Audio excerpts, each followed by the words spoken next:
All right, everyone, thank you for clicking on the free gift. Now we're gonna show you guys a drill that we use a lot, and it's really helped us elevate our game, especially in the area of versatility. Yeah, and that drill is just simply getting comfortable playing the first arrow all the way over to the 5th, 6th, and 7th arrow. And that drill is simply just throw the ball up first arrow and try and strike, and then do that all throughout the arrows all the way until you get to the 7th arrow.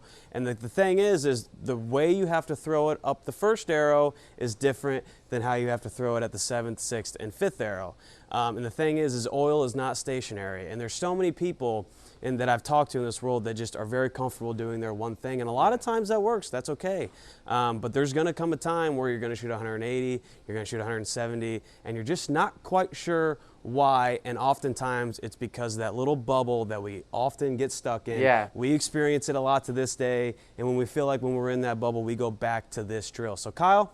Yeah, I think it's important to know that everyone has like their comfort zone. You have a comfortable place you like to play. I have a comfortable place I like to play. The typical bowler has a box that they like to be in. But when we're forced to get outside of that box, sometimes we're not able to make the adjustments because we simply haven't practiced. And I've noticed that the more I bowl and the better I get, the more I'm putting myself in uncomfortable positions, and it's working out. Right. It's doing well for me. Absolutely. So yeah, so this drill is simply 7 arrows. So what we're gonna do is, the drill is, like Brad explained, we have to throw a strike. The challenge is to throw a strike from each arrow. Now, the reason we like to do this is because the pattern is different from the first arrow, the second arrow, third arrow, fourth arrow. When you try to throw a shot there, your ball is going to react differently. So this requires us to use a combination of speed and rotation that maybe we're not used to using, because oftentimes we rely a lot on this guy right here, the bowling ball, to make the adjustment. And sometimes we forget to practice changing our speeds, changing rotation.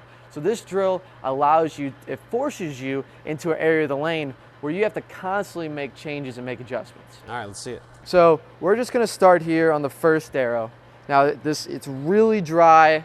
I'm gonna have to use more speed. I'm gonna have to take hand out of it. Something that for me, I'm not very comfortable doing. So let's see how it goes.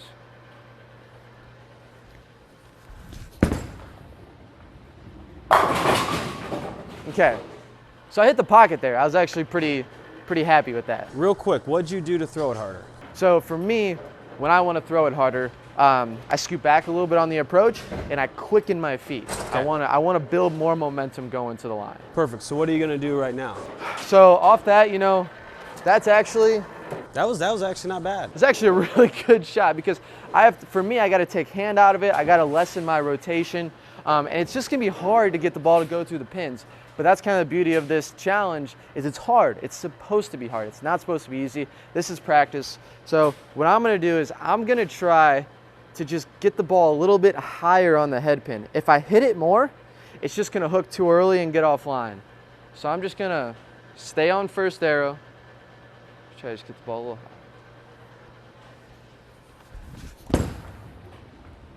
higher. That's actually a really good thing you just said.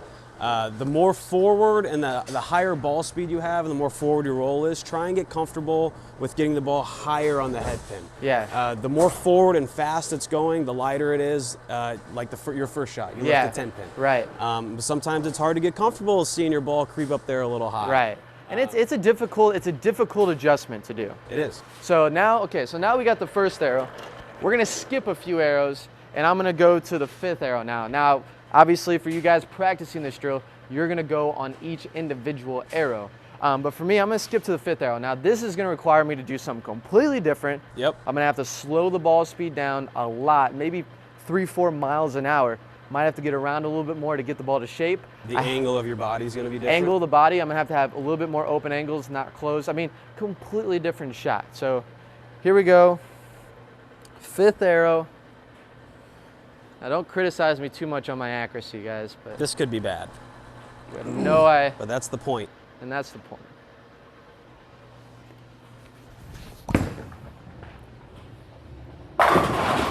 Okay, so good result there. You can see how much slower I had to throw it there. Completely different shot than the first arrow. And it's crazy how often we have to do things like that. Like, it's crazy how often where one pair we're playing very straight, and then the very next pair we have to jump 5 arrows left. it's commonplace, and it's what good bowlers can do, and it's what future good bowlers are going to practice during their careers. All right, guys, thanks for watching this free gift. 7 arrows, practice it at home, striking from each arrow, changing your speed, changing rotation. I guarantee it's going to increase your comfortability playing different parts of the lane and increase your versatility. Have fun practicing.